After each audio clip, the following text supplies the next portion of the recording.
आज Islamabad high court के chief justice साहब ने तोशाखाना केस के अंदर फैसला दिया है। हमारी दरख्वास्त क्रिमिनल रिविजन नंबर 75/23 वो पेंडिंग थी, जो कि हम एडिशनल सेशन जज साहब के 5/5/2023 के जो फैसला है उसके खिलाफ हम इस्लामाबाद हाई कोर्ट में हमने रजू किया और उसके अंदर हमने यही कहा था कि ये जो कंप्लेंट इलेक्शन कमीशन की तरफ से फाइल की गई है ये मेंटेनेबल नहीं है। जो उसके अंदर हमने ग्राउंड ली थी वो ये थी कि ये एक तो टाइम बार्ड है और दूसरा हमने ये कहा कि जो अनऑथराइज वो पर्सन उसके ज़रिए ये कंप्लेंट फाइल की गई है और ये मेंटेनेबल नहीं है। एडिशनल सेशन जज साहब ने हमारे हक में फैसला नहीं दिया था।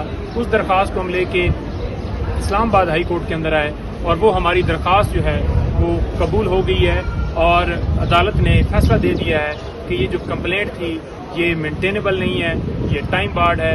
अल्हम्दुलिल्लाह आज इस केस में जो एक तवील अरसे से पेंडिंग था सारे शक व शुबात क्लियर हो गए और हमारे हक में फैसला आ गया। बहुत शुक्रिया।